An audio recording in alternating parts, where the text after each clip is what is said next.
السلام علیکم ورحمۃ اللہ تعالی وبرکاتہ۔ الحمدللہ رب العالمین والعاقبۃ للمتقین والصلاة والسلام علی سید المرسلین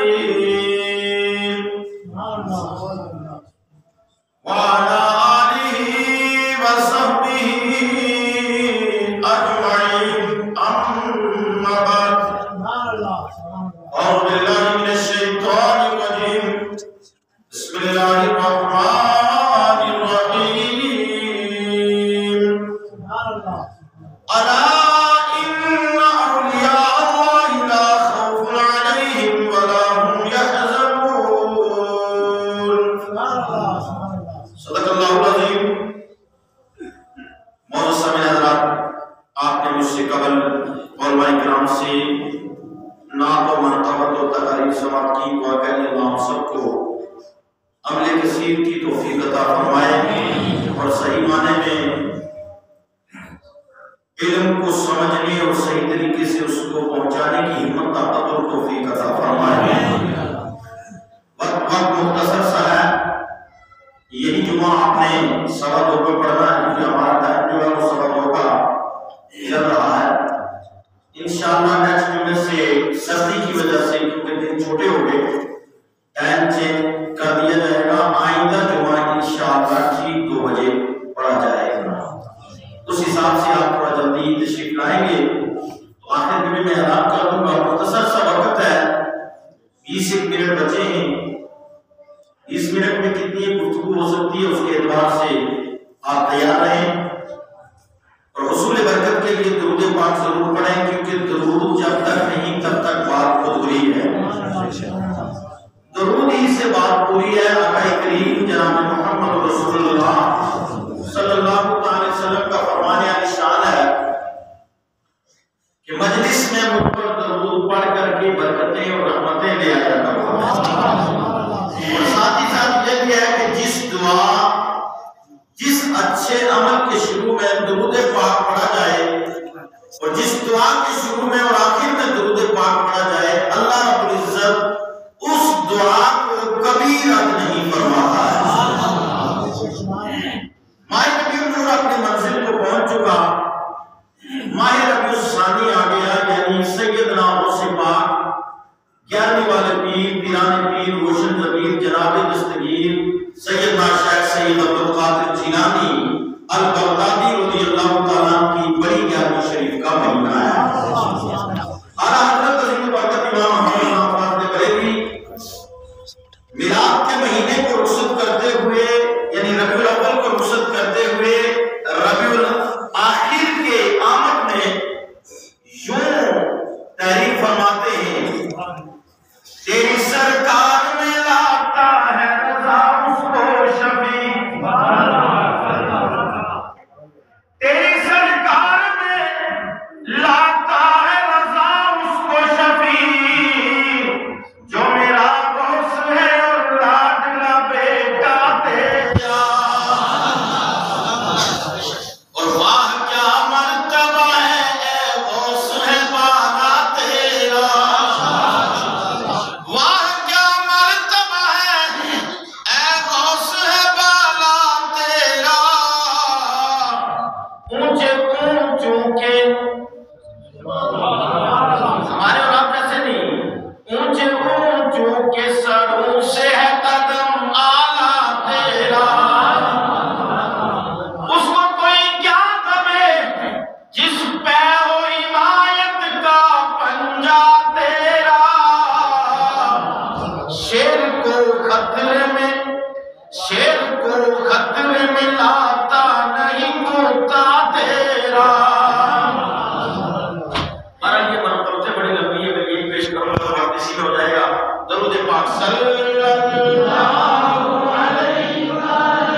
کیا.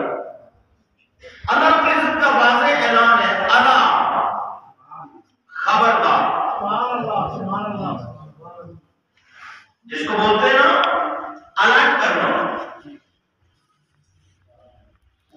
اللہ رب العزت نے الا لایا. الا خبردار، ہوشیار ہو جاؤ، الرٹ ہو جاؤ.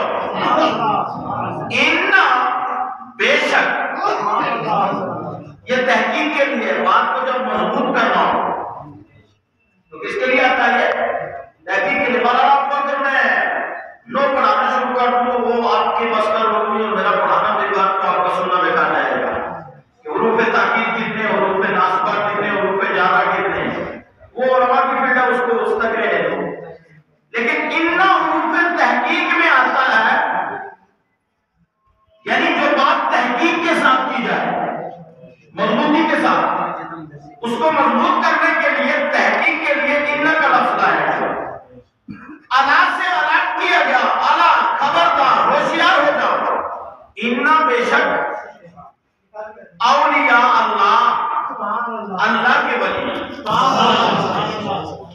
یاد کیا ہے؟ تو اللہ نے پہلے الرٹ کیا، پھر تحقیقی جملہ لایا، پھر اپنے دوستوں کا ذکر کرتے ہوئے آگے فرمایا الا ان اولیاء اللہ لا خوف علیہم ولا هم يحزنون. نہ ہی کوئی ان کو دنیا میں خوف ہے. آرام سے ٹھنڈے دماغ سے سنیے، کیونکہ کانفرنسوں کی جلسوں کی تقریریں اور ہیں، جمعے کا خطبہ اور ہے. فرمایا نہ ہی دنیا میں ان کو کوئی خوف ہے. خوف، ان کو کوئی خوف، لا خوف، انہیں نہ کوئی خوف ہے. ولا هم يحزنون، یہ مضارع ہے. اور نہ وہ قیامت کے دن غمگین ہوں گے. دونوں بتا دیا اللہ نے. جو میرے ولی ہیں لوگوں، خبردار، الا خبردار، ان بے شک میرے ولیوں کو کوئی خوف نہیں، ولا هم يحزنون، اور نہ وہ قیامت کے دن غمگین ہوں گے. علماء نے لکھا ہے کہ انبیاء علیہم السلام تو قیامت کے دن غمگین ہوں گے. کیا بول رہا ہوں میں؟ آپ دیکھیں مولانا صاحب عقل کی دو، نبیوں کا مرتبہ کتنا افضل والا ہے. وہ خوف میں ہوں گے لیکن ایک ولی خوف میں نہیں ہوگا. تو توجہ سے سنو، انبیاء علیہ السلام جو خوف زدہ ہوں گے قیامت کے دن، وہ اپنے لیے نہیں، وہ تو گناہوں سے معصوم ہے انبیاء اور رسول، وہ اپنی امت کے خوف میں ہوں گے. اس کے لیے اپنی امت کے خوف میں ہوں گے. وہ سب پہلے شروع میں تو سب یہ کہیں گے نا، سب جو امتیں پیش ہوں گی آدم علیہ السلام کی بارگاہ میں. حدیث طویل تو ایک جملہ اس کا دے رہا ہوں ٹچ کر کے مفہوم آپ کو. سب کے سب جناب والا اب پہنچے گے کہاں؟ آدم علیہ السلام کی بارگاہ میں. کہیں گے اس پریشانی سے ہمیں نجات دلوائی. سورج سوا نیزے پر ہوگا، کوئی پسینے میں گلے تک ڈوبا ہوگا، کوئی کمر تک، کوئی ٹخنوں تک، کوئی گھٹنوں تک، اور کوئی تہہ رہا ہوگا. یعنی جیسے اعمال ویسے وہاں سلسلہ اس کو ملے گا. آئی سمجھ یہ حدیث ہے، میں آپ کی بات نہیں کر رہا ہوں، حدیث کا مفہوم آپ کے گفتگو کر رہا ہوں. اب کیا ہوگا؟ سب آئیں گے حضرت آدم علیہ السلام کی بارگاہ میں. آپ ہمارے ابا ہیں، ہم نے قوم قبیلوں کو جناب والا تقسیم کر کے رکھ دیا ہے اور نفرتیں شروع کر دی ہیں. حالانکہ سب کی اصل لوٹ کے آدم علیہ السلام جاتے ہیں. کیا تو سبحان اللہ. اور اللہ نے قوم قبیلوں کو جو بنایا نا، وہ پہچان کے لیے بنایا، اس کا خود کا فرمان ہے. تو بہرحال سیاست بھی ایک عجیب چیز ہوتی ہے. یہ بیچارے بولے والے سادے لوگ جو تھے، یہ سیاست نے رنگ چڑھا دیا. توجہ کریں اس طرف نہ جا کر کہ آدم علیہ السلام کے بعد آپ ہمارے ابا ہیں، ہم آپ کی نسل ہیں. نسل انسانیت کہاں سے چلی؟ آدم علیہ السلام سے. فرمایا ہاں ہم اولاد ہیں. آج کچھ کیجئے نا، آپ اللہ کے خلیفہ ہیں، خلیفۃ اللہ، کہہ دو سبحان اللہ۔ اللہ نے خود فرمایا میں نائب بنانے والا ہوں، اپنا خلیفہ بنانے والا ہوں، جس کی وجہ سے شیطان کو چڑ ہوئی تھی، جنت کے اندر تھا باہر چلا گیا، یعنی ایک نبی کی پیدائش پر، میلاد پر اس کو چڑ ہوئی، وہ اندر سے باہر آ گیا، تو اور جو نبیوں کے سردار کے میلاد پر چڑھتے ہیں باہر رہ کر، وہ اندر کے بارے میں ذرا سوچنے پہنچیں گے کہ نہیں پہنچیں گے؟ توجہ کریں، آدم علیہ السلام نے کہیں گے کہ ابو بلا بھائی، یہ سلسلہ کل انبیاء اور رسول کے پاس ہوتا ہوتا میرے نبی کی بارگاہ میں جن کو بھی آپ سن لیتے وما ارسلناک الا رحمۃ للعالمین، اور قربان جائیے اعلیٰ حضرت کی ذات پر وہ فرماتے ہیں کہیں گے اور نبی اذهبوا الى غیری، کہیں گے اور نبی اذهبوا الى غیری، میرے سرکار کے لب پہ انا لہا ہوگا، سب کہیں گے دوسرے کے پاس جاؤ، لیکن حضور کہیں گے آ جاؤ، اللہ نے مجھے یہ اذن دیا ہے، اس کے لیے میں ہی ہوں، کہہ دو سبحان اللہ۔ اور حدیثی کا مفہوم آگے کچھ گزار کر رہا ہوں، سرکار ہی شفاعت کا دروازہ کھولیں گے، پھر جب سرکار کھول دیں گے نا، پھر ایک مولوی صاحب بھی آپ کو جنت لے کر کے جائیں گے، ایک کسی نمازی کو اگر آپ نے پانی دیا ہوگا وضو کے لیے، وہ نمازی بھی آپ کو ساتھ میں جنت لے کر کے جائیں گے، توجہ کریں، پھر وہ نبی بات ہو جائے گی۔ تو انبیاء جو خوف زدہ ہوں گے وہ کس کے لیے؟ بولو نا، کس کے لیے؟ امت کے لیے۔ اور اولیاء اللہ جو ہیں وہ وہاں بھی بے خوف ہوں گے، کیونکہ انہوں نے نفس کو مار دیا،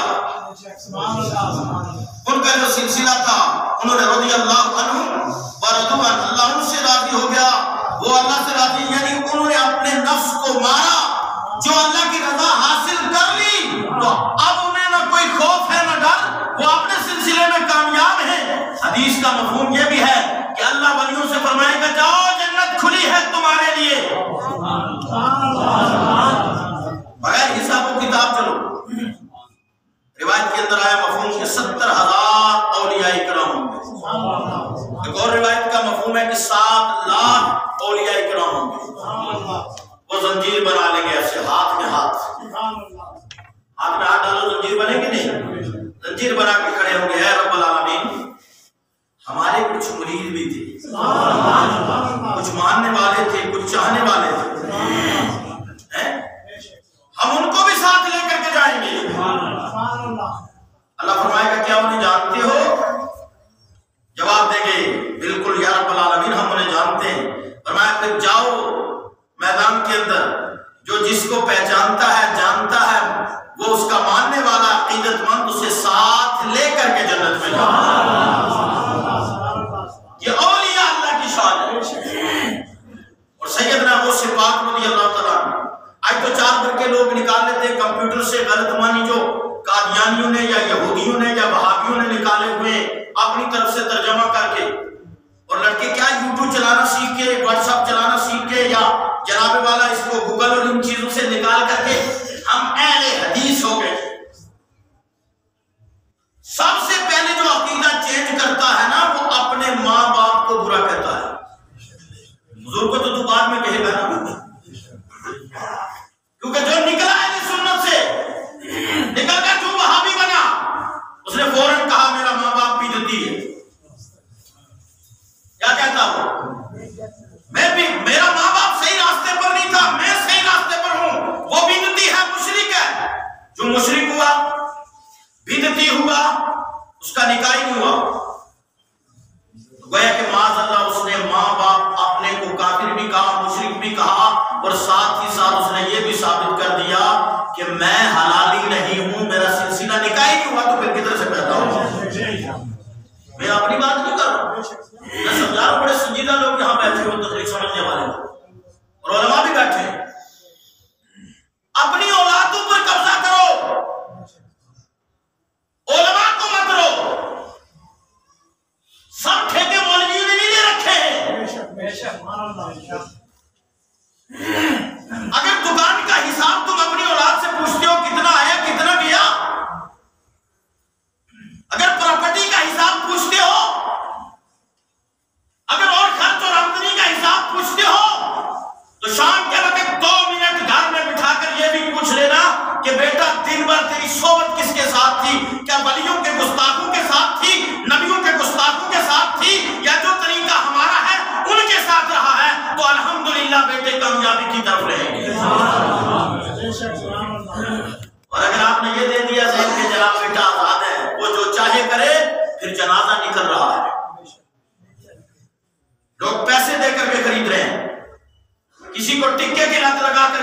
نکال رہا ہے، کوئی بکی کی لت لگا رہا ہے، کوئی جناب والا سائڈ سے آمدنی آ رہی ہے وہ پیسے دے کر کے لوگ ایمان چھین رہے، اور قرب قیامت ہے، ہونا بھی ہے یہ۔ لیکن ہمیں اور آپ کو یہ چاہیے کہ ہم اپنا بھی محاسبہ کریں اور اپنی اولادوں کا بھی محاسبہ کیا جائے۔ نیٹ تعلیم نہیں ہے، نیٹ میں جو آپ ڈالو گے لکھ کر کے ڈاؤن لوڈ کر دو گے وہی آئے گا، اس سے دوسرا نہیں آنے والا۔ اور جس نے مدرسے کا دارالعلوم کا جامع کا منہ دیکھا ہی نہیں، عربی گرامر کو سمجھتا ہی نہیں، خالی اردو یا انگلش ترجمہ سمجھ کرنے کے بعد حدیث ہر عالم بھی نہیں سمجھ سکتا، حدیث سمجھنے کے لیے محدث کی ضرورت ہوا کرتی ہے۔ اور جناب دو وقت کی نماز کیا پڑھ لی؟ میں اہل حدیث ہوں، تجھے کیا پتا اہل حدیث کیا ہے؟ یہ ایجنٹ لوگ ہیں جو میرے نبی صلی اللہ علیہ وسلم نے مسجد نبی سے نکالے تھے، اس وقت کے نکلے ہوئے لوگ ہیں۔ اصل میں اہل حدیث اگر کسی کو دیکھنا ہے تو وہ غوث پاک کو دیکھو، کہہ دو سبحان اللہ۔ اصلی اہل حدیث دیکھنا ہے تو امام اعظم ابو حنیفہ کو دیکھو، کہہ دو سبحان اللہ۔ اصلی اہل حدیث جس کو دیکھنا ہے امام شافعی، امام مالک، امام احمد بن حنبل کو دیکھو۔ کیا ناٹک دنیا میں بچا کے رکھ دیا لوگوں نے، استمرے کا پتہ نہیں ہے، استنجا کرنے کا طریقہ معلوم نہیں ہے، اور چوراہوں پر گھوم رہے ہیں۔ آؤ جی 2 منٹ کے لیے دین کی خدمت کر لیتے ہیں۔ تم خاک دین کی خدمت کرو گے، پہلے تم خود دین سیکھو، دین کو سمجھو۔ تم غوث پاک کو ٹھکرا رہے ہو، تم امام اعظم ابو حنیفہ کو ٹھکرا رہے ہو، جس کے بارے میں میرے نبی صلی اللہ علیہ وسلم نے، جن کے بارے میں میرے نبی صلی اللہ علیہ وسلم نے فرمایا ہے اگر سوریا پر بھی علم ہوگا تو میرا وہ امتی جو ہوگا، عاشق ہوگا، وہاں سے جو اسے لے کر کے آ جائے گا۔ آئی سمجھ؟ صدیق اکبر کا عقیدہ اہل سنت، کہہ دو سبحان اللہ۔ عمر فاروق اعظم کا عقیدہ اہل سنت، عثمان ذو النورین اہل سنت، مولا علی اہل سنت، کل اولیاء اہل سنت۔ کوئی ایک ولی دکھا دے ذرا کسی دوسرے اپنے مکتبہ فکر میں تو میں جناب والا اس کو قبول کرنے کے لیے تیار۔ چھوڑو مولویوں کو، رہنے دو تم مولوی مجید کو بھی سائڈ پر، رہنے دو مولوی منظور کو بھی سائڈ پر، دوسرے تیسرے کو سائڈ پر رکھو۔ یہ پرکھو کہ اگر اللہ کا ولی اہل سنت میں ہے، جس کے لیے اللہ نے فرما دیا الا ان اولیاء اللہ لا خوف علیہم ولا هم يحزنون، نہ انہیں دنیا میں کوئی خوف ہے نہ آخرت میں غم زدہ ہوں گے، وہ تم سے کھربوں گنا بہتر ہیں۔ جس کو رب نے دوست کہہ دیا ہے وہ اہل سنت میں ہے، تو دین کہاں سے سمجھنے والا ہے؟ میرا یہ موضوع نہیں تھا، بہرحال بات یہ کی ہے کہ بلکہ ہی نہ میں لکھتا ہوں میں درد دل کی بات، شاید کہ رفتہ رفتہ لگے کسی دل ربا کے ہاتھ، ہو سکے تو لائیے میدان عمل میں نے ایک سجدہ زمین کربلا سے لے لیا۔ کیا اتنے لوگ اس سے پہلے جو صدیاں گزر گئی، معاذ اللہ کیا وہ سب بدعتی اور مشرکی بنے؟ اب نئے لوگ چلے دین سمجھانے، اور دین بزرگوں کی چوکٹ سے پھیلا ہے، کہہ دو سبحان اللہ۔ ہندوستان میں دین آیا خواجہ غریب نواز کی وجہ سے۔ اب کشمیر میں دیکھ لو، حضرت بلبل شاہ، سلطان العارفین، حضرت شیخ العالم، سمجھ رہے ہو آپ میری بات؟ بابا داؤد خاکی ایک دن لورن میں آئے، جاؤ لورن منڈی دیکھو، ونڈ تانترے محلے میں بیٹھک ہے ان کی بنی ہوئی، ایک رات وہاں آئے، پورا محلہ پنڈت تھا، ایک رات لگائی، صبح سب کو کلمہ پڑھا دیا۔ یہ ہے ولی، اور میں بات کر رہا ہوں سلطان الاولیاء سیدنا غوث پاک رضی اللہ تعالیٰ عنہ کی ذات کی۔ غوث پاک کی وہ ذات ہے کہ اگر مشکل میں مرید ایک مرتبہ صدق دل سے کہہ دے یا غوث المدد، خود غوث پاک فرماتے ہیں وہ اگر مشرق میں ہو میں مغرب میں ہوں، اللہ کی عطا سے میں اس کی مدد وہاں سے دکھاؤں۔ اتنے پاگل لوگ نہیں ہیں پہلے جو گزرے ہیں کہ 11ویں دیتے دیتے چلے گئے، یا غوث کہتے کہتے چلے گئے۔ اب نئے پیدا ہوئے کھڑے ہو کر پیشاب کرنے والے کہ یا غوث کہنا شرک ہے تو فلاں کہنا شرک ہے، تو اس کو شرک کا حیضہ پھوٹا ہوا ہے، اصل ایمان ہی یا رسول اللہ ہے، کہہ دو سبحان اللہ۔ قرآن سے ثابت کرو، قل ان کنتم تحبون اللہ فاتبعونی یحببکم اللہ۔ اے میرے محبوب اعلان کر دو، اے لوگوں اگر اللہ کو تم محبوب رکھنا چاہتے ہو،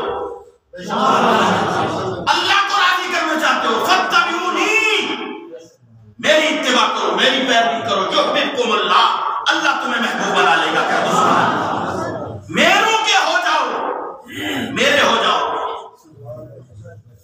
یہ بڑی گیارہویں شریف ہے غوث پاک کی. غوث پاک کسی عام ذات کا نام نہیں، ولیوں کے سردار کا نام ہے. غوث پاک کسی عام شخصیت کا نام نہیں ہے، ولیوں کے سردار کا نام ہے. وہ غوث پاک ہے. وقت ہو چکا، میں بات کہاں سے چھیڑوں، کون سی بات ان کی کروں. ایک ہی جملہ دیتا ہوں، 40 سال تک کے میرے غوث نے عشاء کے وضو سے فجر کی نماز ادا کی. اس پر بھی کچھ اہل حدیث کہتے ہیں 40 سال تک لگاتار، بتائیے بچے بھی ہوئے، فلاں بھی ہوا، کیا ہوا، کیسے کر لیا.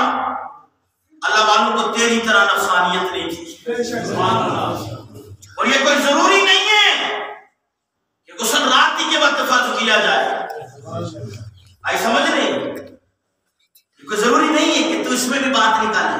اس پاک 40 سال تک عشاء کے وضو سے فجر پڑی، اور 15 سال تک مسلسل یہ قرآن پاک، کہہ دو سبحان اللہ، یہ قرآن پاک 15 سال تک مسلسل ہر رات میں الحمد سے شروع کیا، والناس کی سین سے ختم کر کے پھر الف لام میم اولئک ھم المفلحون تک کے ہر رات میں کامل قرآن پاک کی تلاوت کرنے والے کا نام غوث پاک ہے.